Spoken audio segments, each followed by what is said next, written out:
Well, what's up? Whoa, that's good, fam. I am so pumped for this podcast, as I am normally always pumped, but today especially we have a great person on the podcast. I've actually never really hung out with this person yet, but he seems amazing from afar, and I can't wait to interview him. So welcome Bear from Need to Breathe to the podcast. Nice. Thanks for having me. Yeah, we're so excited to have you on. Honestly, everyone that I've told that you were going to be on the podcast has been very excited. We got some big fans around here.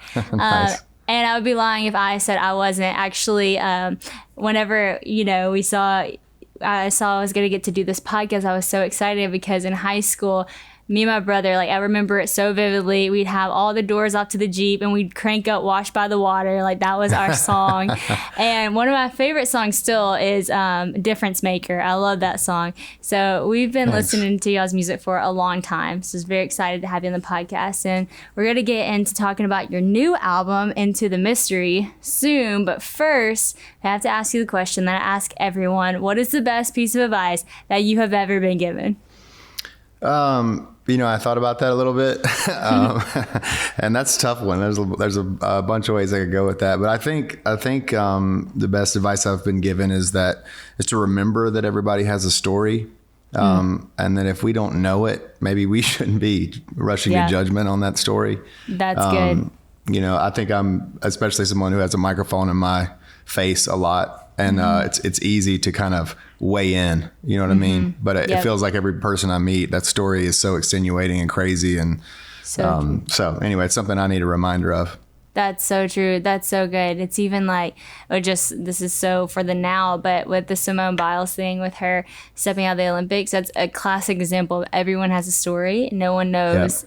No one knows what's actually happening. And so who are we to have our own little opinion about someone else's big story?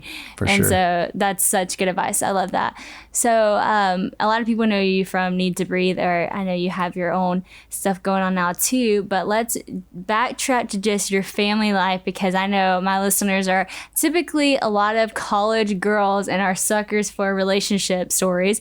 So how did you and your wife meet?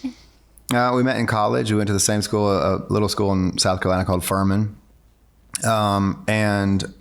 This is kind of crazy for me to think about, but our first date, I was a little bit of a romantic, I guess. I took her to the airport to watch planes take off and have a conversation. Oh, no way. Yeah. And also I was probably just cheap, but we go there and we had this insane conversation, and she was a couple years younger than me. So I just was blown away by her and what she wanted to do in life and what she cared about. And we talked for a couple hours, I think, on the first date. And then I called my mom that night and I was like, I'm going to marry this person. Wow.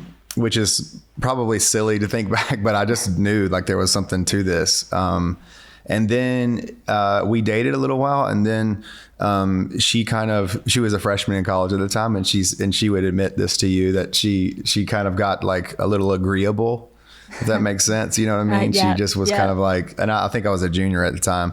So we broke up for a summer, and she went home and became this she was just hardcore. Brad Pitt would be lucky to date me kind of, that attitude. That's awesome. And so when she came back from college, we were both on an FCA board thing together, and I did music, she did something else. So it was really it was kind of amazing. And then quickly after that, we were dating. She became the band's first booking agent. Oh, that's awesome. Yeah. So she was good at multitasking, better than I was. I played football and did school, but not much school. But she was, I talked her into doing that. So luckily she doesn't have to do that anymore, but that's where we started. That's awesome. Yeah, I did see that you played football, and you were actually really good. You low key were I played football, but I Googled you and you were legit. Did you ever think that you would do something in football, or did you always have your heart on music? I probably did at some point, but pretty quickly. The band formed when I was a freshman at school. So, nobody took us seriously or anything, but we were kind of taking ourselves seriously. And we started doing, 50 or 60 shows a year while I was playing football.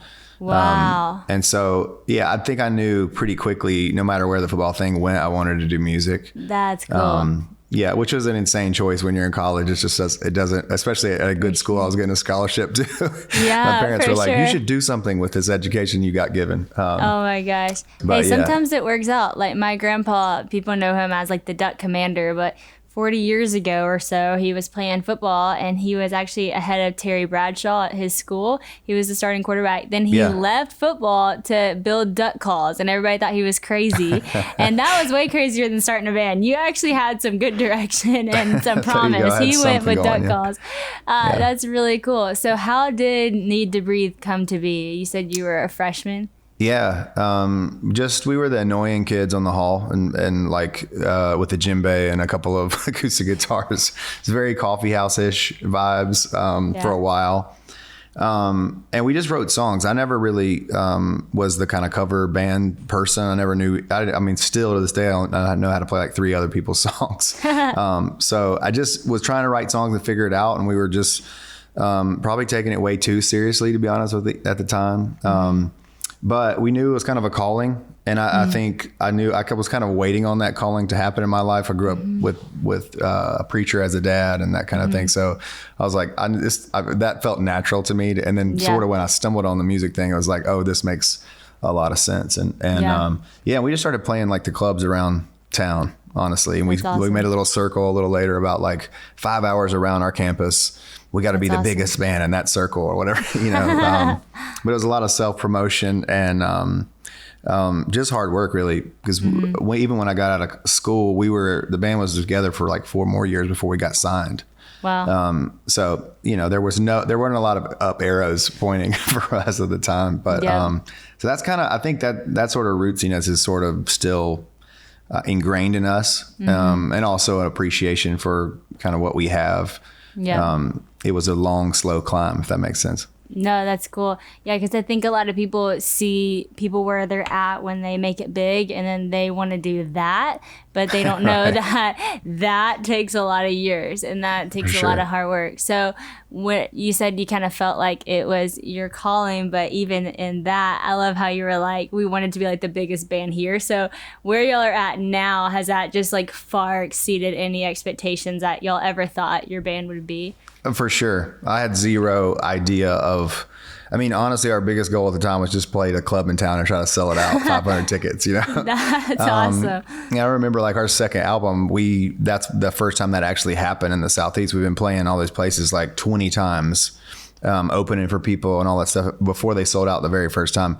And when they did, we thought, this is as big as it gets. This is amazing. You made it. I didn't even know there was another venue we could play.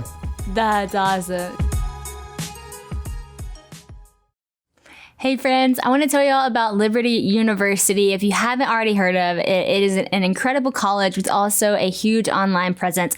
Liberty University is where training champions for Christ is the mission, and a world-class Bible-based education is the foundation. I've actually taken some classes from Liberty Online. I never actually went to college fully, but I did take classes at Liberty and just was so impacted by the time that I did online. It was super simple too, because every class was due on Monday, so I had the week to get it done, and it wasn't like some super rigid timeline. So it really worked for my schedule, and I feel like it will for yours too. So I want to give you some highlights about their online program. With more than 700 residential and online degrees to choose from, you're about to find a field that will turn your passions into your career, which honestly, that is kind of what happened for me. But I already had my career, and I went online to see some things that I were passionate about that I wanted to learn a little bit more in.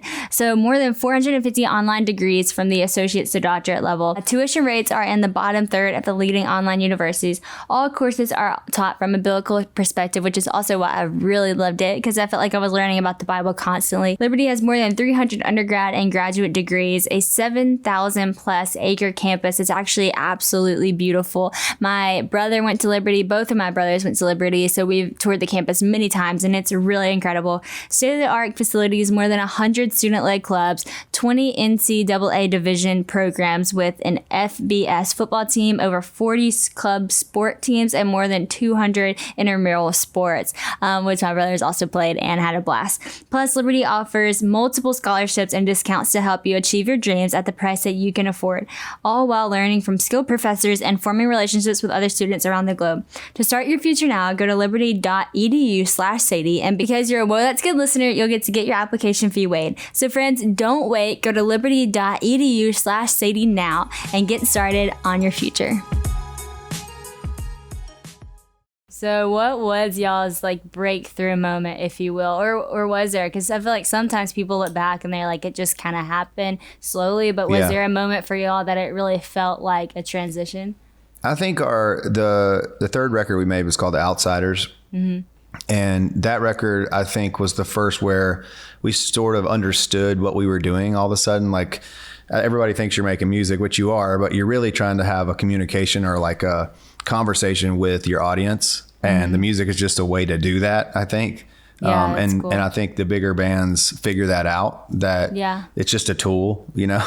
And I think for us, we spent the first record trying to be something we weren't. And then we tried the second, we're trying to prove that we can do everything, you know? And then it was like, The Outsiders just felt like a record where we were talking just like it was coming from us. Cool. And that just started to connect. And I even remember the first time around we were touring on that record, it felt like the tickets weren't necessarily selling more, but the comments we were getting back from people were like, I'm living my life to this, or I had someone pass and this is what this song got me through it. And we were calling our management and stuff. We're like, I know you don't believe this, but something is happening. It feels like, we've kind of broken through that thing. And so I do think that was a big moment for us, and it really hasn't stopped since, if that makes sense. Yep. No, you can see that. That's so cool, because it does feel like that happens in life. It's like the times that you try really hard, or you strive for something, or you do something that's not you, it just doesn't work. And then the time that you strip it back, you're like, hey, no matter what happens, I'm just going to be me. That always is what works, because it's sometimes relatable. It's incredibly hard to be easy. Yeah, that's so true. Yeah. That's so true. We overthink things so much. So I'm interested to hear about like you realizing that this is your call, because that's something we talk about on this podcast a lot. Because I feel like a lot of people, especially with the age group that is listening to me, is like, what is my call in life? And how do you feel like you knew like, oh, this is it? Because, there's so many things that you could have done even with football, or, you're falling in love with this woman, all these different things. How did you know? I feel like this really is the thing that God's going to use in my life. Yeah, it's tough. I think it's more than one thing. I think, I had a love for it, first of all, and I think that's huge. Yeah, that's good. I don't think it's always. I think I grew up with a lot of siblings and stuff that were missionaries and all those things. So it felt very like, oh, this is going to be something terrible place that you don't want to go, and you're going to have to sacrifice everything, And it's not always that way. It certainly wasn't that way with me. And I think the gifting was part of it. I mean, I was even unaware of it in some ways. It took some people coming alongside and saying like, I think maybe you have something, like your voice is unique. And for me to go like, is it, is it just weird, or is it unique? It's awesome. And so I think some of those things, and then just a lot of, I have a grandmother that I rely on heavily for these things like this. She's sort of spawned all these missionaries and pastors' wives and musicians and all this stuff. And we would have a lot of conversations about that. And it does seem to, I think you can try to force it, if that makes sense. You're looking for the calling so bad, and you want to sacrifice so bad. And that's nothing wrong with that. But a lot of times open doors really have to play a pretty big role in it. Yep. And I think probably a lot of wasted time, even within my calling, is pushing on a door that's just locked. Yeah, it's good. Feels like sometimes. And it's just like, I just got to have it this way. I know exactly where this is going to go. And so I think for us, I guess my encouragement would be that it takes a lot of time sometimes for people to figure it out. And also some of those mistakes are also part of the journey. Yeah. And I don't even mean like, you learn from them. Of course you do. But like, I feel like some of us are just stubborn, you know, and for me, I really needed to like just bang into walls for a long time before I was prepared for what the next step is. Yep. That's so true. And so maybe I was a slow learner or whatever it was, but it does seem to me, it made me ready to have a different conversation now than I ever could have if I hadn't gone that way. So there's some trust in that. I think, I don't know. I would just encourage people, they don't feel like they have that calling yet. They probably don't. And that's okay. That's you know, good. this is part of like, this is your tent making season, you know? Yeah, that's so good. I love that. One of my favorite verses is in Psalms. It talks about like, unless the Lord builds a house, the laborers labor in vain. And it goes on to say like, they eat the bread of anxious toil, but the ones that trust in him, he gives his beloved sleep. And I love that because I can think back into the times where I was trying to like get something started, you know, and it just doesn't happen. It doesn't start. Again, you run into the walls. We tried to do a tour like way prematurely and it just didn't work. Like we sold like 40 tickets one time and like in a arena, we're like, okay, not working, you know? Right. And so, you know, you just try so hard. And, you know, eventually I kind of laid that down and was like, God, you know, I'm going to let you build this thing. And since then, now things are happening, but I'm not so anxious. I'm not so stressed because I'm not trying to make it happen. I'm just responding, like saying yes every day. And it's so cool to see that happen. And I think it's inspiring for people to hear that from you, especially even like the, not insecurity, but the questioning of it. Is my voice cool? Is it unique? Is it just, you know, whatever? Because when people see someone like you, they're like, oh, well, if I had that voice, then I would be confident. Then I would know. Right. But to know that everybody has to say yes to the call God has on their life. Everybody has to, you know, trust him with that and choose to be confident in what he's given you. It doesn't just come naturally, even if you're super talented. So that's cool to hear. So you have 3 boys, right? Yes. With really cool names. What are your boys' names? Wilder, Woods, and Waters. That is just like, that is legit. You and your wife got some good names. And your solo band, I guess, is that a band, is Wilder Woods, right? Of your 2 boys. How do you think being a dad has impacted some of the music that you put out? I think in every way. Cool. Honestly, I think the impact happens first with me. You know, it's like they've had such a crazy impact on how I try to live life. And I'm somebody who has dealt with or struggled with anxiety, you know, my whole life. And it's like, it's not like seasonal, but it's cyclical. It feels like if it's not here, it's coming a lot of times. And I think the kids just add a perspective on life for one thing. You know, it's easy to come home now, regardless of how the tour went or the record sold, and it just be like overwhelmed by that feeling that you do belong here and you are loved. Cool. And I think that's powerful, but also just sort of the freedom that they exude. They have completely different personalities. They're not the same at all. And they're all insane. They're all just like, it's all boys. They're 6, 4, and 11 months. And it's like, it's just chaos all the time. But the thing that they all sort of share, which is this beautiful thing, like of when they walk in the room, they could just be butt naked with their arms out, and like they're like, "Here I am, world, take me." You know, they're just so open to experiences. Yeah. And I think it really showed me like how often I'm not like that. Yeah. And I just felt like, man, if they can do it, surely I can. So a lot of the stuff that we've talked about on the last couple of records, I think have to do with that idea. And obviously there's so much, you know, trauma that happens along life that causes those things, and we start to react those ways, and then we get habits that, you know, it's like, you can tell I've been in therapy, but it's just, I feel like a lot of the records, the last couple records anyway, have been really heavily on that. Yeah. You know, tackling things like being a little easier on yourself. You know, I feel like probably one of the most common things I think people, you know, lay in bed at night, like, should I have said that? Should I have done that? All the time, that kind of thing. Yes. And that's just crippling. Yes. and so anyway, I feel like that battle that I'm on, I try to communicate that in the songs now, and hopefully people can relate to it. Yeah. I've never been I mean, our band's always said this, like, we're not trying to teach anybody anything. We don't have any of the answers. We more about experiential, you know, relationships that we're trying to show people it's okay to ask those questions and feel those ways, but it's also okay to move on from it. Yep. I love that. You definitely get that in your music.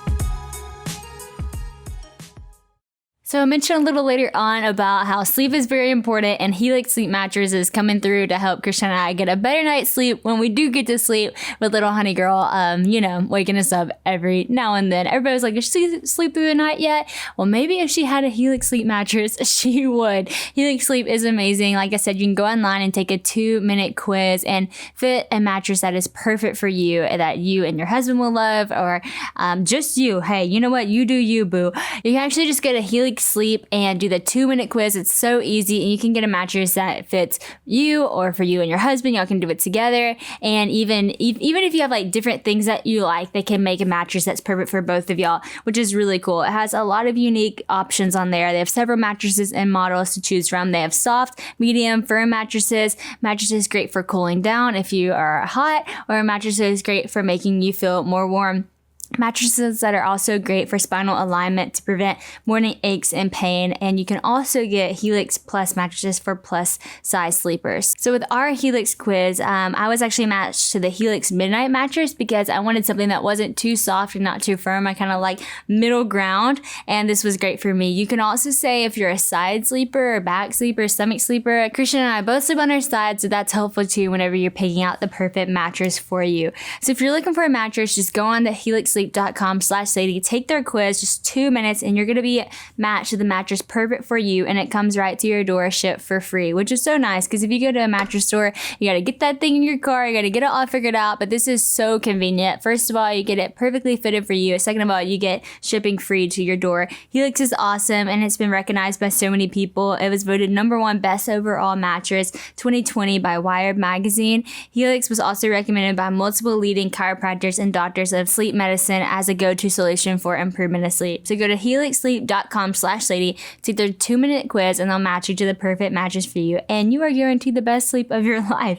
They have a 10-year warranty, and you get to try it out for 100 nights risk-free, which is pretty amazing. They'll even pick it up for you if you don't love it. So y'all, there is literally no harm here in doing this. Don't forget, Helix Sleep is offering up to $200 off and 2 free pillows. So go right now to helixsleep.com/Sadie. That's helixsleep.com/Sadie for up to $200 off and 2 free pillows. I actually wrote down a line. My favorite song on the newest album, one that really spoke to me, was "What I'm Here For." And that song, you're right, it makes you question some things in your life that are so good to question. And I love how you said, "I say, God, I'm only human." He would say, "That's what I'm here for." And I think that that's so good because so many times, we feel like we need to be something bigger than ourselves because there's this expectation that the world puts on us to be that, and Sure. that can be crippling, and that can make you really fearful because you can't be that. And so that was such a good reminder. Even when I was listening to that, I was like, wow, that's what God's for. Like that's who he is. That's Right. who he's going to be. So I was going to ask you what that song meant to you as you were writing it. Yeah, that one means a lot to me. I think it's kind of what I've been going through. I grew up super conservative Christian parents that were great, but also products of the 80s and all those things. And what I mean by that is just that was a very rigid time. And basically it was all things are off limits. Let's talk more about things we don't do than the things we do. Yeah. There are hundreds of absolute truths. That's just the way my Sunday school was growing up. So you can imagine it creates this thing where righteousness is somehow this inner circle that we've got to keep working on. The longer you do it, you get closer and closer, and that's where God is, Yeah. And I've found in my life that to be the opposite of the truth. I've found that surrender can only happen when you realize that you've screwed it up. Yeah. You're in the True. worst place that you could possibly be, and you give up, and then God's True. like, I love you more now than ever. Yeah. And that's such a powerful kind of turnaround. So I think that's what that song's about. I need room to be wrong sometimes is in that chorus before it says love that. And it's yes. I really feel like that's true with me. And it's a reminder, of some things. I went through some pretty heavy stuff 6 or 7 years ago, in our family and with my wife, and just really, and that was the truth that I took away. I was like, man, I messed this all up. And the second I was like, I can't I can't do anything, God, if I don't care what happens with this situation. Like, I don't know if I'm going to lose my family. I'm going to lose my job. All these things. Like, but God, I know I need you. God's love during that moment was stronger than I'd ever felt it in my life when I was trying so hard. Wow. Wow, that's powerful. Because I read somewhere that you like had written like a ton of songs during quarantine. It was like 70 or something. It was crazy. Like, what does that writing process look like for you? Is it something that when you go to channel all the emotions that you're thinking about or process things that you're going through, does it just flow out, or sometimes it's more of a stretch and a search?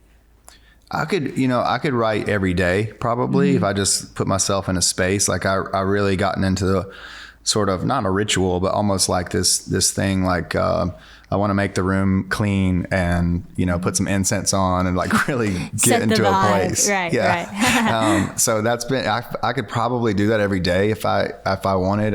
What was cool about this time was we had just put out a record, and I didn't have a record to write for. I was doing some co-writing, but it had gone to like Zoom co-writing, and I didn't love that part anyway. Yeah. So it's not the vibe. Was pretty amazing. What's that? I said that's not the vibe. Yeah, no, it's not the vibe at all. The vibe. And so I started just writing with no end in mind. I wouldn't say no purpose, but just no ambition, if that makes sense. And just really started to kind of be like, if I was a kid, what kind of music would I want to hear? That's cool. And what do I want to? And so, my wife would come in and be like, "What's wrong with you?" I'm like, just dying laughing because something new happened. And just be overwhelmed with this joy. It's like, I'm just chasing this thing. I don't know what it is.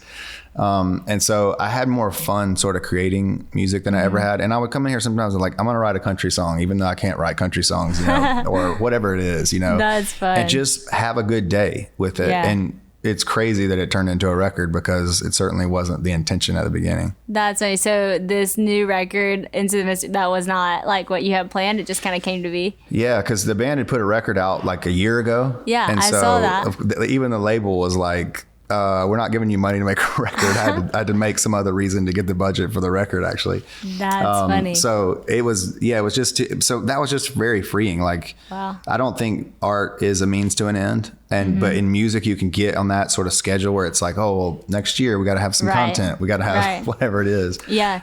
It's just beautiful to kind of like be a kid again. I was like cool. 8 years old. Like, it wasn't my job. That's awesome. And so, yeah, I'm loving that part. Like, and we've kind of poured that over now into the touring side too, which is really awesome. We're having more fun than we ever have. That's awesome. I've actually seen y'all twice live now. So nice. Y'all are so much fun. Such a good concert. Thanks. And I'm sure it's even just going to get more fun if you're bringing your childlike self into it. There you go. No doubt. So for picking out of the 70 songs, was that, or more, however many you wrote, was that a hard process for the band, or did y'all kind of all agree like these are the ones? For the most part, yes. I actually, this time, because I wrote them like I did, and I didn't have that sort of, I don't think I had a great perspective on them, what they were or which ones would fit the band and all that.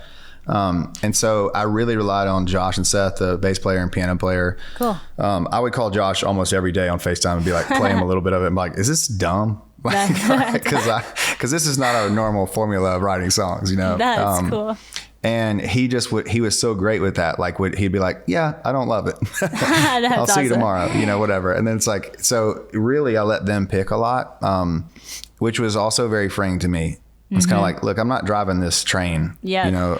I'm some reason I get to be on it, but I just am not, making all these decisions, which is nice. That's so good. You need that person in your life that you can call and say, is this dumb? And they'll genuinely say, yes, that's dumb. Right. Because then you trust them when they say, no, this is actually really good. That's awesome. So I'm sure you guys might have already heard of Samaritans Purse. If you haven't, they are a wonderful organization that helps people all around the world. My family has worked with them for different things like packing shoe boxes for Christmas, Operation Christmas Child. And so they do so many amazing things. Actually, recently, because Lake Charles, Louisiana has been hit by 2 hurricanes, big hurricanes.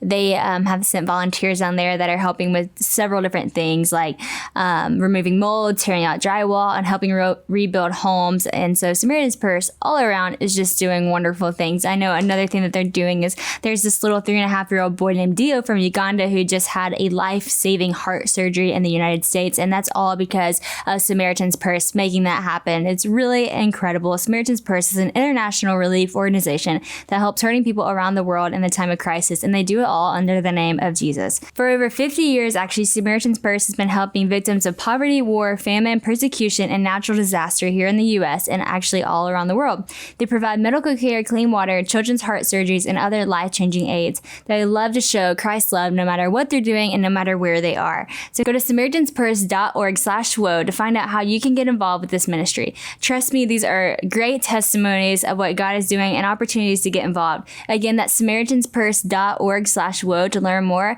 SamaritansPurse.org/woe, and click the link in the show notes and go help out in whatever way that you can. So in a band, you have to work together. I love how you just kind of talked about that. What are some of the things that you feel like y'all teach each other in the process of working together? Yeah, a ton. I mean, when you get in a band at the beginning, everybody believes the same way, kind of, and then we've been doing this for 20 years. So wow. Everybody has grown like out and crazy. Yeah. And we raise our families in different ways and all those things, we're like different. So sometimes when I feel like people are like, what's the mission statement for the band? I'm like, impossible. It's all over the place. It's such a wide variety. So it's tough to kind of like make it centralized, like what the band means, even what we're trying to do exactly, because it's a group, it's a collective really at this point.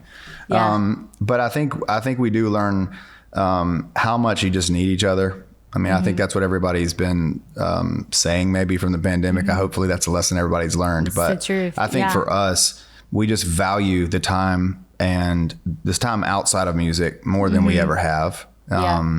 And nobody knows what it's like behind the curtain in our world, except for the people that are behind it.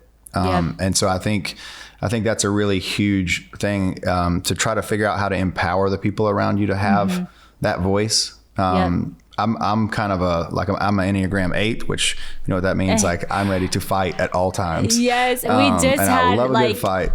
We just had a guy who like really specialized in the Enneagram on the podcast last week. So everybody gets what you're talking about. Okay, nice. So you're an 8. So awesome. There you go. I'm ready. I'm a challenger or whatever. I'm like ready to roll. It's good to have people that I'm like, man, it might be tough for you to challenge me because if I feel threatened or whatever, here we go.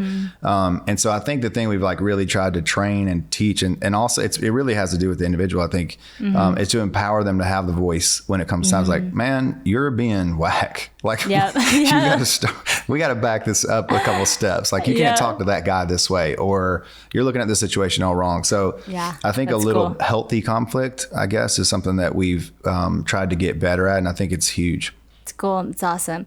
So this new album is already out and people are loving it. Like I said, whenever I told some people that you were going to be on the podcast, they're like, oh my gosh, we love their new album. So it's definitely going good here in Louisiana. What are some things that you want people to feel and take from it as they listen?